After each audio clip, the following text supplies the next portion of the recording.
आज यानी 19 अक्टूबर को दिल्ली संवाद और विकास आयोग के गठन को 7 साल पूरे हो गए हैं।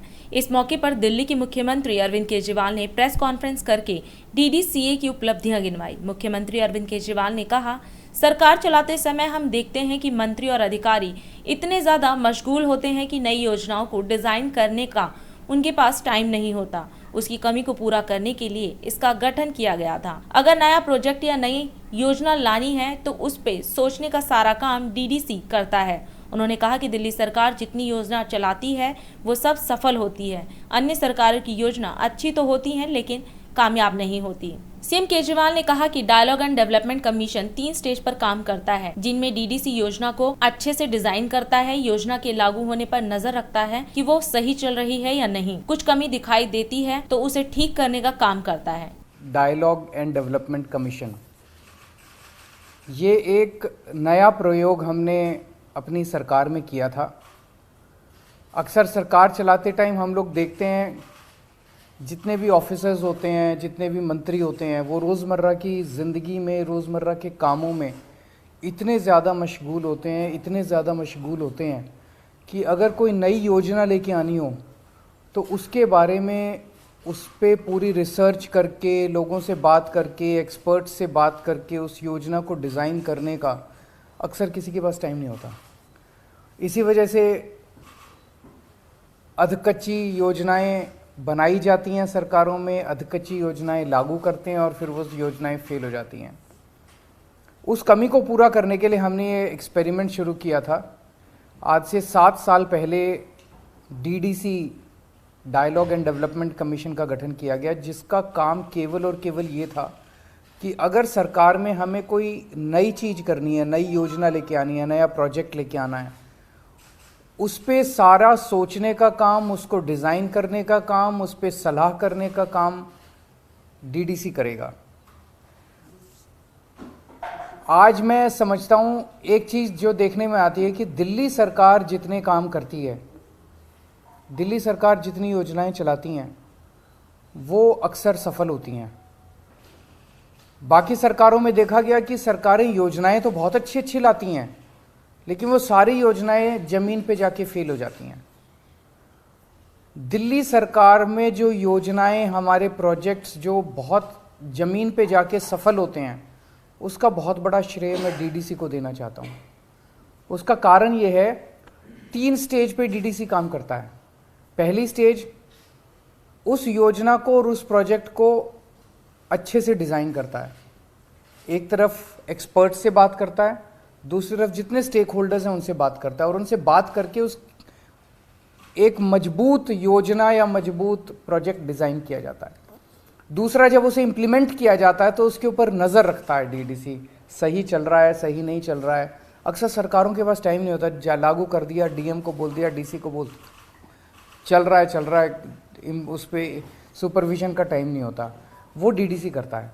और तीसरी चीज़, जब इम्प्लीमेंटेशन चल रहा है उसमें अगर कुछ कमियां दिखाई देती हैं, उन कमियों के बेसिस पे उसको, प्रोजेक्ट को ठीक करते रहने का काम भी डीडीसी करता है ताकि वो सुचारू रूप से काम कर सके। मैं आपको कुछ एक, वैसे तो आज हम रिलीज़ कर रहे हैं, 7 साल डीडीसी के पूरे हुए हैं और 7 सालों में 70 से ज़्यादा बड़े बड़े प्रोजेक्ट्स इन्होंने लागू किए, लेकिन मैं आपको एक उदाहरण के तौर पे कुछ एक जो इम्पोर्टेंट प्रोजेक्ट्स थे वो देना चाहता हूँ। जैसे कोरोना का टाइम हुआ, कोरोना के टाइम पे डीडीसी ने बहुत शानदार काम किया।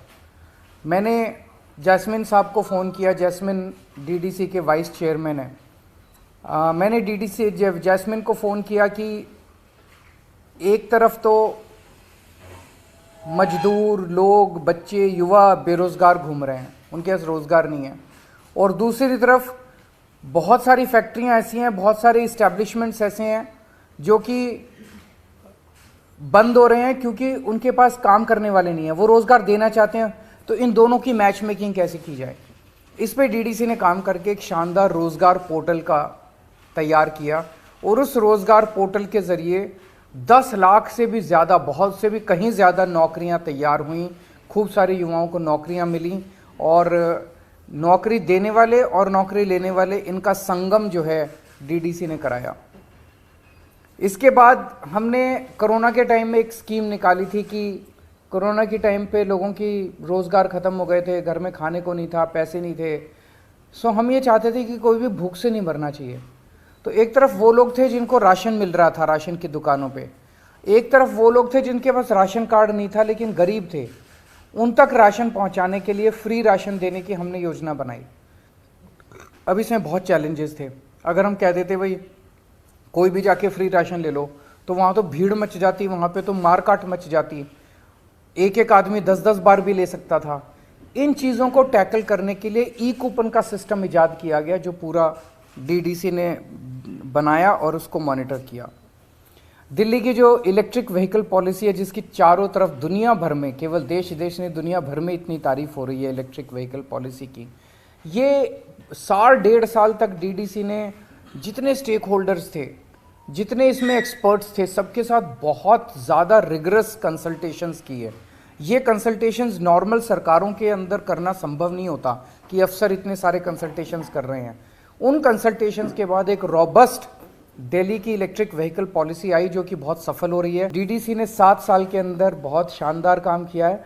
मैं प्रार्थना करता हूँ वो आगे भी इसी तरह से सरकार को और देश के लोगों की सेवा करते रहे।